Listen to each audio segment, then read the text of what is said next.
വിശദമായ വാർത്തയിലേക്ക്. ജീവനക്കാർക്ക് അവധിയെടുക്കാൻ അവകാശമുണ്ടെന്ന് കാനം രാജേന്ദ്രൻ. അവിടെ എന്താണ് സംഭവിച്ചത് എന്ന് പരിശോധിക്കട്ടെ. ഇതൊരു രാഷ്ട്രീയ പ്രശ്നം ഒന്നുമല്ലെന്നും കാനം രാജേന്ദ്രൻ. സർക്കാർ എന്താണെന്ന് പരിശോധിക്കട്ടെ. ജീവനക്കാർക്ക് അവധിയെടുക്കാനൊക്കെയുള്ള അവകാശമുണ്ട്. പക്ഷെ അവിടെ എന്താണ് സംഭവിച്ചത് എന്നുള്ള വിവരം സർക്കാർ പരിശോധിച്ചിട്ട് അതിന്മേൽ ഉചിതമായിട്ടുള്ള നടപടി സ്വീകരിക്കും. ഇതൊന്നും ഇടതു മുന്നണിയുടെ ഒരു പ്രധാനപ്പെട്ട ഇതൊക്കെ സർവീസ് മാറ്റേഴ്സ്. ഇത് രാഷ്ട്രീയ പ്രശ്നമൊന്നുമല്ല. ഇതൊക്കെ ഭരണ നിർവഹണവുമായിട്ട് ബന്ധപ്പെട്ട ജീവനക്കാരുടെ അവകാശങ്ങളും അതുപോലെയുള്ള കാര്യങ്ങളുമൊക്കെയാണ്. അതിലെന്തെങ്കിലും നിയമവിരുദ്ധമായിട്ടുണ്ട് എങ്കിൽ ഗവൺമെന്റ് പരിശോധിക്കും. ഉദ്യോഗസ്ഥരുടെ കൂട്ടവധിക്കെതിരെ CPM നടപടി ന്യായീകരിക്കാൻ കഴിയില്ലെന്ന് CPM പത്തനംതിട്ട ജില്ലാ സെക്രട്ടറി KP ഉദയഭാനു. പ്രവൃത്തി ദിവസത്തെ ടൂറിന് ന്യായീകരണമില്ല. ഉദ്യോഗസ്ഥർ ജനങ്ങളുടെ ദാസന്മാർ എന്നതാണ് ഇടതു നയമെന്നും KP ഉദയഭാനു. താലൂക്ക് ഓഫീസിൽ അല്ലാണ്ട് 19 പേര് ലീവ് കൊടുക്കുന്നതാണ്. ഇങ്ങനെ ഒന്നിച്ച് കൂട്ടാൻ ലീവ് കൊടുക്കുന്നത് ശരിയല്ല. അതുപോലെ അത്രയും ആളുകൾ ലീവ് എടുക്കാതെയാണ് പോയത്. ഓഫീസിൽ അന്ന് രാവിലെ അന്ന് ഓഫീസിലുണ്ടായിരുന്നതാണ്ട് 10 പേരേ ഉള്ളൂ. ഒരു കാരണവശാലും നമുക്കത് ന്യായീകരിക്കാൻ കഴിയില്ല. ജീവനക്കാർ ടൂറ് പോകുന്നത് അവർക്ക് ഈ ശനി ഞായറോ സെക്കൻഡ് സാറ്റർഡേയും ഞായറാഴ്ചയാണ്. അവർക്ക് ആ ദിവസം എടുക്കാൻ വർക്കിംഗ് ഡേയിൽ ജീവനക്കാർ കൂട്ടത്തോടെ ടൂറ് പോയത് നമുക്കൊരു കാരണവശാലും അംഗീകരിക്കാൻ കഴിയത്തില്ല. അത് ശക്തമായ നടപടി ഗവൺമെൻറ് ഭാഗത്തുനിന്നുണ്ടാവണം. ശശിനാരായണൻ ചേരുന്നു വാർത്തയുടെ വിശദാംശങ്ങളുമായി. ശശി, LDF-ൽ കോന്നി വിഷയത്തിൽ LDF-ൽ ഭിന്നത വരുന്നു. എന്താണ് നേതാക്കളുടെ നിലപാട്? ധന്യ, ഈ താലൂക്ക് ഓഫീസിലെ കൂട്ട അവധിയുമായി ബന്ധപ്പെട്ട ആദ്യം ഇതുമായി പ്രതികരിച്ചത് CP ആണ്. MLA-ക്കെതിരെയാണ് CPയുടെ പ്രതികരണം ഉണ്ടായത്. ഈ കൂട്ട അവധിയിൽ ഉദ്യോഗസ്ഥർ പോയിട്ടുള്ളത് ചിലർ അവധി എടുത്താണ്, മറ്റു ചിലർ അവധി എടുക്കാതെ പോയിട്ടുണ്ട്. പക്ഷേ ഇതിൽ കൃത്യമായ അന്വേഷണം നടത്തി അവർക്കെതിരെ നടപടി ശരിക്കും നിൽക്കുന്നില്ല. പക്ഷേ MLA ഈ എടുത്ത നിലപാട് ഈ താലൂക്ക് ഓഫീസിലെത്തി പരിശോധന നടത്തിയ രീതിയും ഒക്കെ ഇടതു മുന്നണിക്കും പ്രത്യേകിച്ച് CPക്ക് വലിയ റവന്യൂ വകുപ്പിന് നാണക്കേടുണ്ടാകുന്ന തരത്തിലേക്ക് മാറി. ഇത് ജനങ്ങളിൽ പാർട്ടിക്ക് ഒരു അപകീർത്തി ഉണ്ടാക്കുമെന്നുള്ള തരത്തിലേക്കാണ് CPയുടെ ജില്ലാ അസിസ്റ്റന്റ് സെക്രട്ടറി ഗോപിനാഥൻ പ്രതികരിച്ചത്. അതിന് പിന്നാലെയാണ് ഇപ്പോൾ CPM-ന്റെ ജില്ലാ സെക്രട്ടറി ഉദയഭാനു ഇപ്പോൾ MLA-ക്ക് അനുകൂലമായുള്ള ഒരു പ്രതികരണം ഉണ്ടായിരിക്കുന്നത്. കാരണം ജീവനക്കാരുടെ നടപടി ശരിയല്ല, MLA എടുത്ത നിലപാടാണ് ശരി. കാരണം ഉത്തരവാദിത്തപ്പെട്ട ജനപ്രതിയുടെ സമീപനമാണ് MLA ഈ ഓഫീസ് പരിശോധിക്കാൻ എത്തിയതൊക്കെ എന്നുള്ള കാര്യമാണ് ഉദയഭാനു വ്യക്തമാക്കുന്നത്. ADM-നെതിരെയും ശക്തമായ രീതിയിൽ തന്നെ വിമർശനം CPM-ന്റെ ജില്ലാ സെക്രട്ടറി ഉന്നയിച്ചു. MLA-യുടെ സ്ഥാനം ADM-ന് മുകളിലാണെന്ന് ഉള്ള കാര്യം കൂടി CPM-ന്റെ ജില്ലാ സെക്രട്ടറി വ്യക്തമാക്കുന്നു. എന്തായാലും ഈ ഇടത് ഇന്നലെ CPM-നും CPI-നും ഉള്ളിൽ ഒരു ഭിന്നത ഈ വിഷയത്തിൽ ഈ ജീവനക്കാരുടെ കൂട്ട അവധിയുമായി ബന്ധപ്പെട്ട് ഒരു ഭിന്നത നിലനിൽക്കുന്നു എന്നുള്ളതാണ് ഇപ്പോൾ നമുക്ക് അറിയാൻ കഴിയുന്നത്. കാനം രാജൻ ഇക്കാര്യത്തിൽ കുറെ കൂടി ആത്മസമയം പാലിച്ച രീതിയിലാണ് പറഞ്ഞത്. കാരണം ജീവനക്കാരുടെ പ്രശ്നമാണ്, ജീവനക്കാർക്ക് അവധിയെടുക്കാനുള്ള അവകാശമുണ്ട്. പക്ഷെ സംഭവിച്ചത് എന്താണെന്ന് പരിശോധിച്ച് നടപടിയെടുക്കട്ടെ എന്നുള്ള കാര്യമാണ് കാനം ഇക്കാര്യത്തിൽ പ്രതികരിച്ചത്. എന്തായാലും ഈ 3 നേതാക്കളും ഇത്തരത്തിലൊരു പ്രതികരണം ഈ കൂട്ട അവധിയുമായി ബന്ധപ്പെട്ട് നടത്തിയിട്ടുണ്ട്. അതേസമയം ഉദ്യോഗസ്ഥരുടെ സംഘടനയിൽ നിന്നും ആദ്യമായിട്ടാണ് NGO അസോസിയേഷൻ ഒരു പ്രതികരണം വരുന്നത്. NGO അസോസിയേഷൻ നേതാക്കൾ വ്യക്തമാക്കിയിട്ടുള്ള പ്രധാനമായും സംസ്ഥാന സെക്രട്ടറി അടങ്ങും വിനോദ് കുമാർ പറയുന്നത് MLA-യുടെ നടപടി പ്രതിഷേധാർഹമാണ്. കാരണം NGO അസോസിയേഷന്റെ നിലപാടാണ് അദ്ദേഹം വ്യക്തമാക്കിയത്. കാരണം കോറി ഉടമകളുടെ ചെലവിലല്ല ജീവനക്കാർ ഇത്തരത്തിൽ വിനോദയാത്രയ്ക്ക് പോയത്. ജീവനക്കാരെ ആശ്രയിക്കുന്ന നിലപാടാണ് MLA കാര്യത്തിൽ സ്വീകരിച്ചത് എന്നുള്ള ഒരു കുറ്റപ്പെടുത്തൽ കൂടിയാണ് ഈ ജീവനക്കാരുടെ സംഘടന NGO അസോസിയേഷന്റെ നേതൃത്വത്തിൽ ഇപ്പോൾ വന്നിട്ടുള്ളത്. ധന്യ. നന്ദി ശശി. കൂട്ടാവധിയെടുത്ത് കോന്നി താലൂക്ക് ഓഫീസ് ജീവനക്കാർ വിനോദയാത്രയ്ക്ക് പോയത് ഗുരുതരമായ തെറ്റെന്ന് പ്രതിപക്ഷ നേതാവ് VD സതീശൻ. റവന്യൂ മന്ത്രി ആവശ്യമായ നടപടി സ്വീകരിക്കണം. ഏത് സംഘടന ന്യായീകരിച്ചാലും അംഗീകരിക്കാൻ കഴിയില്ലെന്നും VD സതീശൻ. ഗുരുതരമായൊരു കാര്യമാണ്. ഒരു ഓഫീസിൽ നിന്ന്, ഒരു താലൂക്ക് ഓഫീസിൽ നിന്ന് 39 പേര് ഒരു പ്രവൃത്തി ദിവസത്തിൽ ലീവ് എടുത്തു പോവുക, ലീവ് എടുക്കാതെ ലീവ് എടുത്തും പോവുക എന്ന് പറഞ്ഞു കഴിഞ്ഞാൽ എത്രമാത്രം വലിയ തെറ്റാണ്, ഗുരുതരമായ ഒരു തെറ്റാണ്. അതിനാവശ്യമായ നടപടികൾ റവന്യൂ മന്ത്രി സ്വീകരിക്കുമെന്ന് തന്നെയാണ് ഞാൻ കരുതുന്നത്. താലൂക്ക് ഓഫീസിൽ എത്രയോ ആളുകൾ കഷ്ടപ്പെട്ട് ബസ് കയറി ഓട്ടോറിക്ഷ പിടിച്ച് ഓരോ ആവശ്യത്തിനായി വരുമ്പോൾ ഓഫീസിലെ 39 പേര് കൂടി ടൂറ് പോയിരിക്കുന്നെന്ന് പറഞ്ഞു കഴിഞ്ഞാൽ അതിന് ന്യായീകരിക്കാൻ ഏത് സംഘടന വന്നാലും അത് ന്യായീകരിക്കുന്നതിനോട് നമുക്ക് യോജിക്കാൻ കഴിയില്ല. തെറ്റാണ്. ഇനി ഒരു സ്ഥലത്തും അങ്ങനത്തെ ഒരു സംഭവം ഉണ്ടാകാതിരിക്കുന്നതിന് വേണ്ടിയുള്ള നടപടി ഇവിടെ എടുക്കണം. കൂട്ടാവധി വിഷയത്തിൽ MLAക്കെതിരെ NGO അസോസിയേഷൻ. ക്വാറി ഉടമയുടെ ചെലവിലല്ല വിനോദയാത്രയ്ക്ക് പോയതെന്നും ജീവനക്കാരെ ആക്ഷേപിക്കുന്ന MLAയുടെ സമീപനം ശരിയല്ലെന്നും NGO അസോസിയേഷൻ അംഗം വിനോദ് കുമാർ പ്രതികരിച്ചു. ജനങ്ങളിൽ നിന്ന് പരാതി ലഭിച്ചിട്ടില്ലെന്നും വിനോദ് കുമാർ പറഞ്ഞു.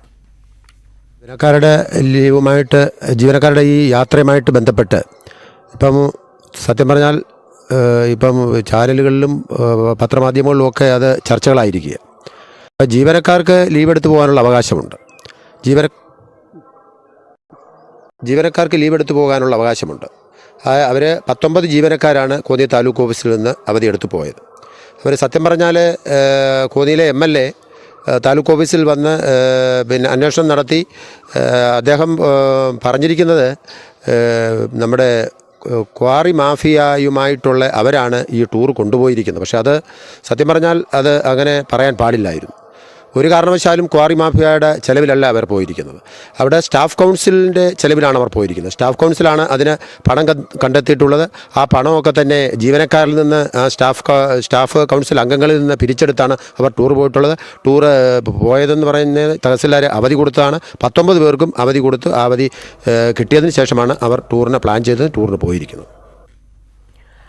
നികുതി ബഹിഷ്കരണ സമരത്തിൽ പ്രതിപക്ഷത്ത് വ്യത്യസ്താഭിപ്രായം. നികുതി അടയ്ക്കേണ്ടെന്ന കെ സുധാകരന്റെ ആഹ്വാനം മുഖ്യമന്ത്രിയെ കളിയാക്കി പറഞ്ഞതെന്ന് പ്രതിപക്ഷ നേതാവ്.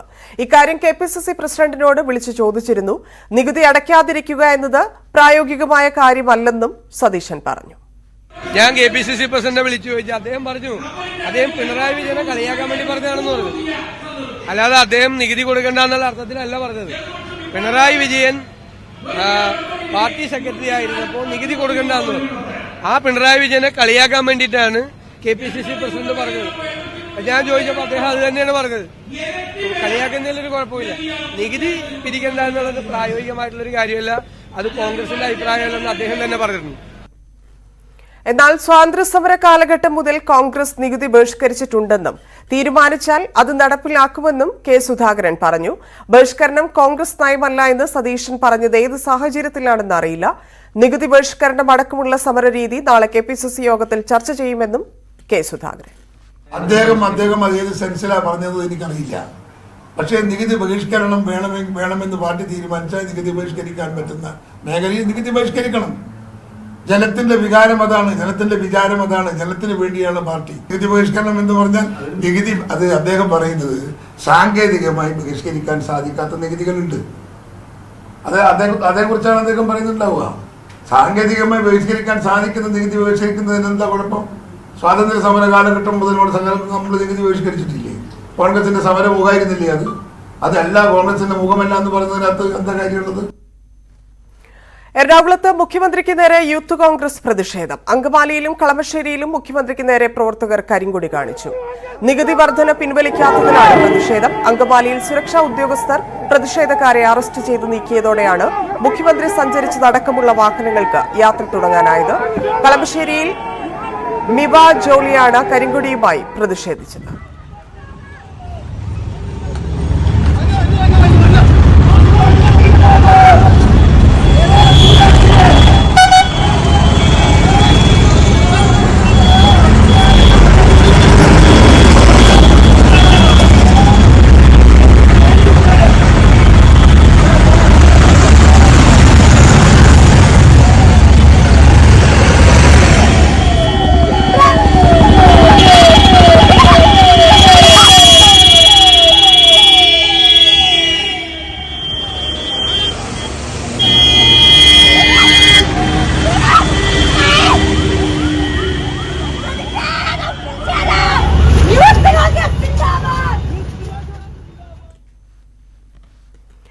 ഇന്ധന സെസ്സിൽ സർക്കാർ തിരുത്തേണ്ട സാഹചര്യമില്ലെന്ന് CPM സംസ്ഥാന സെക്രട്ടറി MV ഗോവിന്ദൻ. 3.9% എന്ന അർഹമായ പദ്ധതി വീതം കേന്ദ്രം 1.9 ആക്കി കുറച്ചു. ഇന്ധന സെസ് പിൻവലിക്കണമെന്നത് രാഷ്ട്രീയ താൽപര്യം മാത്രമാണെന്നും MV ഗോവിന്ദൻ. കാരണം ഇത്രയും വലിയ ഒരു നികുതി വർധന രാഷ്ട്രീയ ഭാവി ഇല്ലാതാക്കാനുള്ള ഗൂഢാലോചനയാണ് റിസോർട്ട് വിവാദമെന്ന ഇ പി ജയരാജന്റെ പരാതി സംസ്ഥാന നേതൃത്വം കേന്ദ്ര നേതൃത്വത്തെ അറിയിക്കും.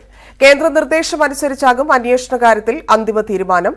എന്നാൽ അന്വേഷണ വാർത്ത CPM സംസ്ഥാന സെക്രട്ടറി MV ഗോവിന്ദൻ നിഷേധിച്ചു. വിവാദവുമായി ബന്ധപ്പെട്ട കാര്യങ്ങൾ മാധ്യമങ്ങളോട് പങ്കുവയ്ക്കരുതെന്ന് സംസ്ഥാന കമ്മിറ്റി അംഗങ്ങൾക്ക് കർശന നിർദ്ദേശമുണ്ട്. ഒരന്വേഷണമില്ല. നിങ്ങളല്ലേ നിരന്തരമായിട്ട് ചർച്ച നടത്തിക്കൊണ്ടിരിക്കുന്നത്. ഇന്നലെ വലിയ തോതിലുള്ള അത് നിങ്ങൾക്ക് എന്തെന്നാ ചർച്ച നടത്തിക്കൂടാതെന്ന് നിങ്ങൾ തന്നെ വാർത്തയുണ്ടാക്കുക. നിങ്ങൾ തന്നെ അതിന്റെ ഭാഗമായിട്ട് ചർച്ച നടത്തുക. ആ ചർച്ചക്കൊന്നും വശംബദ്ധമാവാൻ പാർട്ടിയില്ല കേട്ടോ. നിങ്ങൾ തന്നെ ചർച്ച നടത്തിക്കോ. നിങ്ങൾ തന്നെ മറുപടി പറഞ്ഞു. മറ്റു അന്വേഷണമില്ല. ഒരന്വേഷണമില്ല. സംസ്ഥാന സെക്രട്ടറി ഇങ്ങനെ പറയുമ്പോഴും മുതിർന്ന നേതാവും കേന്ദ്ര കമ്മിറ്റി അംഗവുമായ ഇ പി ജയരാജന്റെ പരാതി അവഗണിക്കാൻ നേതൃത്വത്തിന് കഴിയില്ല എന്നതാണ് വസ്തുത. തന്നെ രാഷ്ട്രീയമായി ഇല്ലാതാക്കാൻ ഗൂഢാലോചന നടന്നുവെന്ന ഗുരുതര ആരോപണമാണ് ജയരാജൻ സംസ്ഥാന സമിതിയിൽ ഉന്നയിച്ചത്. പി ജയരാജനെയും കണ്ണൂരിലെ വ്യവസായി രമേശിനെയും മറ്റു ചിലർ ഇതിന് ആയുധമായി ഉപയോഗിക്കുകയാണെന്നും EP കരുതുന്നു. അതിലെ അമർഷം കൂടി വ്യക്തമാക്കുന്നതായിരുന്നു സംസ്ഥാന സമിതിയിൽ ഇ പി ജയരാജൻ നടത്തിയ പ്രസംഗം. പി ജയരാജൻ EP-ക്കെതിരെ ആരോപണം ഉന്നയിച്ച സമയത്ത് തന്നെ കേന്ദ്ര നേതൃത്വത്തിന്റെ പരിഗണനയ്ക്ക് ഈ വിഷയം വന്നിരുന്നു. അന്ന് സംസ്ഥാനത്ത് തീരുമാനമെടുക്കട്ടെ എന്നായിരുന്നു അവർ സ്വീകരിച്ച നിലപാട്. എന്നാൽ ഇപ്പോൾ സംസ്ഥാന സമിതിയിൽ ഇ പി ജയരാജൻ ഇത്തരമൊരു ആരോപണം ഉന്നയിച്ചതിനാൽ വീണ്ടും സംസ്ഥാന നേതൃത്വം കൂടിയാലോചിച്ച് കേന്ദ്ര നേതൃത്വത്തെ കാര്യങ്ങൾ ബോധ്യപ്പെടുത്തും. പി ജയരാജൻ സംസ്ഥാന സമിതിയിൽ ഉന്നയിച്ച ആരോപണങ്ങൾ അതേപടി മാധ്യമങ്ങൾക്ക് ചോർന്നു കിട്ടിയതിലും ഇ പി ജയരാജന് കടുത്ത അതൃപ്തിയുണ്ട്. അതിലും അന്വേഷണം വേണമെന്നാണ് ആവശ്യം. പാർട്ടി കമ്മിറ്റികളിൽ നടക്കുന്ന ചർച്ചകൾ അതേ രൂപത്തിൽ മാധ്യമങ്ങൾക്ക് ലഭിക്കുന്നതിനുള്ള അമർഷം ഇന്നലത്തെ സംസ്ഥാന സമിതി യോഗത്തിൽ MV ഗോവിന്ദൻ വ്യക്തമാക്കി. കമ്മിറ്റിയിൽ നടക്കുന്ന ചർച്ചകൾ സംബന്ധിച്ച് മാധ്യമങ്ങളോട് മിണ്ടരുതെന്നാണ് സംസ്ഥാന സമിതി അംഗങ്ങൾക്ക് നേതൃത്വം നൽകിയിരിക്കുന്ന നിർദ്ദേശം. ന്യൂസ് 18 തിരുവനന്തപുരം. ശൈലിയിൽ മാറ്റം വരുത്തുമെന്ന് യുവജന കമ്മീഷണർ ദീക്ഷ ചിന്താ ജെറോം. വളരെ ചെറുപ്പത്തിലെ ശീലിച്ച പ്രസംഗ ശൈലി തെറ്റിദ്ധാരണകൾക്കും വിമർശനങ്ങൾക്കും ഇടയാക്കുന്നു. ഇതൊക്കെ കണക്കിലെടുത്താണ് ശൈലി മാറ്റാനുള്ള ശ്രമം. ഗവേഷണ പ്രബന്ധത്തിലെ പിഴവിന് ആനുപാതികമായ വിമർശനമല്ല തനിക്ക് നേരെ ഉണ്ടായതെന്നും ന്യൂസ് 18 കേരളം എഡിറ്റർ പ്രദീപ് പിള്ളയ്ക്ക് നൽകിയ അഭിമുഖത്തിൽ ചിന്താ ജെറോം പറഞ്ഞു. ഞാൻ ചെറുപ്പത്തിലെ പ്രസംഗ മത്സര വേദികളിലൊക്കെ പോകും. സ്കൂളിൽ പഠിക്കുമ്പോൾ ചെറിയ പ്രായത്തിലെ പ്രസംഗിക്കാൻ അച്ഛനും അമ്മയും കൊണ്ടുപോകും. കുട്ടികളുടെ പ്രധാനമന്ത്രിയാകുന്നത് പ്രസംഗ മത്സരത്തിൽ 1ാം സ്ഥാനം നേടുന്ന കുട്ടിയാണ്. അപ്പം നമ്മുടെ നവംബർ 14-ാം തീയതി ചാച്ചാജിയായിട്ട് കൊല്ലം പട്ടണത്തിലൂടെ ശിശുദിന പ്രകടനത്തെയൊക്കെ നയിക്കാൻ തുറന്ന ജീപ്പിൽ പോകാനൊക്കെ 5 പഠിക്കുമ്പോഴൊക്കെ എനിക്ക് സാധിച്ചിട്ടുണ്ട്. അപ്പോൾ അന്നൊക്കെ രൂപപ്പെട്ടു വന്നൊരു ശൈലിയുണ്ട്. 5 മിനിറ്റ് പ്രസംഗമാണ്. 5 മിനിറ്റ് മുമ്പ് വിഷയം തരും, 5 മിനിറ്റ് പ്രസംഗിക്കണം. അപ്പം അതിനകത്തൊരു പേടി വരാതെ സംസാരിക്കണം, ഇച്ചിരി ആധികാരികമായി സംസാരിക്കണം. അപ്പോൾ അന്നേ ചെറുതായിരിക്കുന്ന ഞാൻ ഈ ഒരു ശൈലിയിലാണ് പ്രസംഗിക്കുന്നത്. അത് പിന്നെ എൻ്റെ ഒരു ശൈലിയായി രൂപപ്പെട്ടു. അപ്പോൾ ഇപ്പോൾ പലരും ഇത് പറയുമ്പോൾ ഞാൻ ശ്രമിക്കുന്നുണ്ട് അതിനകത്തൊരു മാറ്റം വരുത്താൻ, കുറച്ചുകൂടി വേറൊരു രീതിയിലേക്ക് സംസാരം പരുവപ്പെടുത്തിയെടുക്കണം എന്നുള്ള നിങ്ങളുടെ വിമർശനങ്ങളെയൊക്കെ പോസിറ്റീവായി ഉൾക്കൊണ്ട് അത്തരത്തിൽ പൊതുയോഗങ്ങളിലേക്കൊക്കെ പ്രസംഗങ്ങൾ വരുമ്പോൾ അതിൽ ചെറിയ മാറ്റങ്ങളൊക്കെ വരുത്തണമെങ്കിൽ മാറ്റാവുന്നതാണ്. ചിന്താ ജെറോമിനെതിരായ വിമർശനങ്ങളിൽ പ്രതികരണവുമായി CPM സംസ്ഥാന സെക്രട്ടറി MV ഗോവിന്ദൻ. സ്ത്രീ എന്ന രീതിയിലുള്ള ആക്രമണത്തെ പാർട്ടി ശക്തമായി പ്രതിരോധിക്കുമെന്ന് MV ഗോവിന്ദൻ. ചിന്താ ജെറോമിനെതിരായിട്ട് ഒരു സ്ത്രീ എന്ന രീതിയിൽ നടത്തുന്ന കടന്നാക്രമത്തെ ഞങ്ങൾ ശക്തിയായിട്ട് എതിർക്കുകയാണ്. ഇനി എതിർക്കുന്നതിൽ എന്തെങ്കിലും കുറവ് സംഭവിച്ചിട്ടുണ്ടെങ്കിൽ ഞാനിപ്പോൾ ശക്തിയായിട്ട് എതിർക്കുകയാണ്. പോരെ. സ്പോർട്സ്. ബോർഡർ ഗാവസ്കർ ട്രോഫിയിൽ ഇന്ത്യയ്ക്ക് അതിഗംഭീര തുടക്കം. നാഗ്പൂരിൽ ഇന്നിംഗ്സിന് 132 റൺസിനും ഇന്ത്യ ഓസ്ട്രേലിയയെ തകർത്തു. 2ാം ഇന്നിംഗ്സിൽ ഓസീസ് 91 റൺസിന് ഓൾ ഔട്ടായി. രവീന്ദ്ര ജഡേജയാണ് മാൻ ഓഫ് ദി മാച്ച്. പേടിച്ചെടുത്തു തന്നെ വീണു ഓസ്ട്രേലിയ. വട്ടം കറക്കി കെണിയിൽ വീഴ്ത്താൻ അശ്വിനും ജഡേജയും നിശ്ചയിച്ചപ്പോൾ രക്ഷപ്പെടാനുള്ള ആവതില്ലായിരുന്നു കങ്കാരുക്കൾക്ക്. 25 റൺസുമായി സ്റ്റീവൻ സ്മിത്ത് ഒരറ്റത്ത് നിന്നുവെങ്കിലും മറുവശം ഇളകിത്തെറിച്ചു. അശ്വിൻ 5 വിക്കറ്റും ജഡേജയും ഷമിയും 2 വിക്കറ്റ് വീതവും പിഴുതതോടെ 3ാം ദിനം കളി കഴിഞ്ഞു നാഗ്പൂരിൽ. 7 വിക്കറ്റും 70 റൺസും നേടിയ രവീന്ദ്ര ജഡേജയാണ് കളിയിലെ താരം. 450 വിക്കറ്റ് ക്ലബിലെത്തിയ അശ്വിനും 3 ഫോർമാറ്റിലും സെഞ്ചുറി നേടുന്ന ആദ്യ ഇന്ത്യൻ ക്യാപ്റ്റനായി മാറിയ രോഹിത് ശർമ്മയും നാഗ്പൂരിലെ അവിസ്മരണീയ താരങ്ങളായി. ഓസീസിന് ആശ്വസിക്കാൻ ടോഡ് മർഫിയുടെ 7 വിക്കറ്റ് പ്രകടനം മാത്രം. വെള്ളിയാഴ്ച ഡൽഹിയിലാണ് ഓസ്ട്രേലിയയുടെ അടുത്ത പരീക്ഷ. Sports desk, news 18. Nagpur cricket ടെസ്റ്റിനിടെ കൈവിരലിൽ വേദന സംഹാരി പുരട്ടിയിറങ്ങിയ രവീന്ദ്ര ജഡേജയ്ക്ക് മാച്ച് ഫീയുടെ 25% പിഴ. ICC പെരുമാറ്റച്ചട്ടം ലംഘിച്ചതിന് ഒരു ഡീമെറിറ്റ് പോയിന്റും ജഡേജയ്ക്ക് വഴങ്ങേണ്ടിവരും. അമ്പയറുടെ അനുവാദമില്ലാതെ കൈവിരലിൽ വേദന സംഹാരി പുരട്ടിയതാണ് അച്ചടക്ക ലംഘനമാക്കി കണക്കാക്കിയത്. രവീന്ദ്ര ജഡേജ പന്തിൽ കൃത്രിമം കാട്ടിയെന്ന ആരോപണം ഉയർന്നതിന് പിന്നാലെ മാച്ച് റഫറിക്ക് ടീം മാനേജ്മെന്റ് വിശദീകരണം നൽകിയിരുന്നു. ഇടവേളയ്ക്ക് ശേഷം വാർത്തകൾ തുടരും.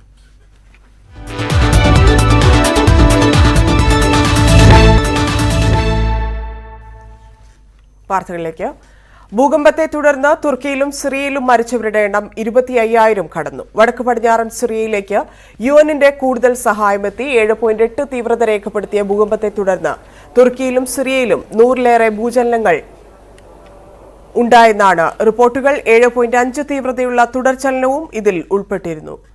ഇരു രാജ്യങ്ങളിലുമായി പരിക്കേറ്റവരുടെ എണ്ണം 80,000 കടന്നു. തുർക്കിയിലും സിറിയയിലും മരണസംഖ്യ ഇനിയും ഉയരുമെന്നാണ് റിപ്പോർട്ട്.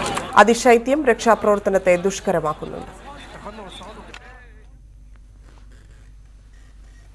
ന്യൂമോണിയ ബാധിച്ചതിനെ തുടർന്ന് നെയ്യാറ്റിൻകര നിംസ് ആശുപത്രിയിൽ ചികിത്സയിൽ തുടരുന്ന മുൻ മുഖ്യമന്ത്രി ഉമ്മൻചാണ്ടിയെ നാളെ ബംഗളൂരുവിലേക്ക് കൊണ്ടുപോകും. അർബുദ രോഗവുമായി ബന്ധപ്പെട്ട തുടർ ചികിത്സയ്ക്ക് വേണ്ടിയാണ് ഉമ്മൻചാണ്ടിയെ ബംഗളൂരുവിലേക്ക് മാറ്റുന്നത്. കോൺഗ്രസ് നേതാവ് KC വേണുഗോപാൽ ഉമ്മൻചാണ്ടിയെ ആശുപത്രിയിൽ സന്ദർശിച്ചു. കൊല്ലം കൊട്ടാരക്കരയിൽ ലോറിക്കടിയിൽപ്പെട്ട് മരിച്ചയാളുടെ മൃതദേഹം 9 മണിക്കൂർ നേരം റോഡരികിൽ. വെട്ടിക്കവല പച്ചൂർ സ്വദേശി രതീഷാണ് മരിച്ചത്. വാഴവിത്തുമായി എത്തിയ ലോറിയിൽ നിന്ന് ലോഡ് ഇറക്കിയ ശേഷം വണ്ടി എടുക്കുമ്പോൾ അടിയിൽപ്പെടുകയായിരുന്നു.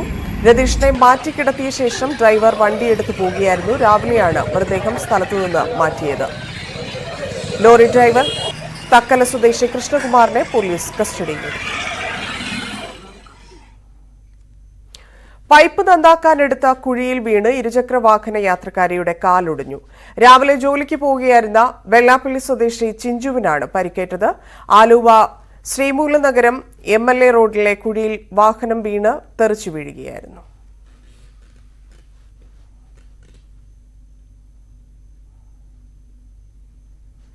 കൊച്ചി നഗരത്തിൽ ബൈക്ക് യാത്രികൻ സ്വകാര്യ ബസ് ഇടിച്ച് മരിച്ച പശ്ചാത്തലത്തിൽ സ്വകാര്യ ബസ്സുകളുടെ മരണപ്പാച്ചിൽ അവസാനിപ്പിക്കാൻ നടപടിയുമായി സർക്കാർ. വിഷയം ചർച്ച ചെയ്യാൻ ഗതാഗത മന്ത്രി ആന്റണി രാജു ഉന്നതതല യോഗം വിളിച്ചു. ചൊവ്വാഴ്ച കൊച്ചിയിലാണ് യോഗം. സ്വകാര്യ ബസ്സുകളുടെ നിയമലംഘനങ്ങൾ കണ്ടെത്താൻ കൊച്ചി നഗരത്തിൽ പോലീസ് പരിശോധന കർശനമാക്കി. 24 മണിക്കൂറുകളുടെ ഇടവേളയിൽ കൊച്ചിയിൽ മാത്രം 2 ജീവനുകളാണ് സ്വകാര്യ ബസ്സുകളുടെ മരണപ്പാച്ചിലിൽ പൊലിഞ്ഞത്. വിഷയത്തിൽ ഹൈക്കോടതി ഇന്നലെ ശക്തമായ നടപടിക്ക് നിർദ്ദേശം നൽകിയിരുന്നു. ഇതോടെയാണ് വിഷയം ചർച്ച ചെയ്യാൻ ഗതാഗത വകുപ്പ് മന്ത്രി ഉന്നതതല യോഗം വിളിച്ചത്. ചൊവ്വാഴ്ച കൊച്ചിയിൽ നടക്കുന്ന യോഗത്തിൽ ഗതാഗത കമ്മീഷണർ, വകുപ്പിലെ ഉന്നത ഉദ്യോഗസ്ഥർ, Kochi city police commissioner, trade union പ്രതിനിധികൾ, സ്വകാര്യ ബസ് ഉടമകളുടെ സംഘടനാ പ്രതിനിധികൾ തുടങ്ങിയവർ പങ്കെടുക്കും. സ്വകാര്യ ബസ്സുകളുടെ നിയമലംഘനങ്ങൾ പരിശോധിക്കാൻ കൊച്ചി നഗരത്തിൽ പോലീസ് പരിശോധന കർശനമാക്കിയിട്ടുണ്ട്. അശ്രദ്ധമായ ഡ്രൈവിംഗ് ഉൾപ്പെടെയുള്ള കുറ്റങ്ങൾക്ക് നിരവധി ബസ്സുകൾക്ക് പിഴ ചുമത്തി. പരിശോധന കർശനമായി തുടരാനാണ് പോലീസിന്റെ തീരുമാനം. ഇന്നലെ ഇരുചക്ര വാഹന യാത്രക്കാരന് മരണത്തിനിടയാക്കിയ സ്വകാര്യ ബസ്സിന്റെ ഡ്രൈവർ ദീപകുമാറിന്റെ ലൈസൻസ് റദ്ദു ചെയ്തേക്കും. പോലീസിന്റെ FIR ഗതാഗത വകുപ്പിന് ലഭിച്ചാൽ ഡ്രൈവർക്ക് കാരണം കാണിക്കൽ നോട്ടീസ് നൽകും. അതിനുശേഷമാകും നടപടി. ന്യൂസ് 18 കൊച്ചി.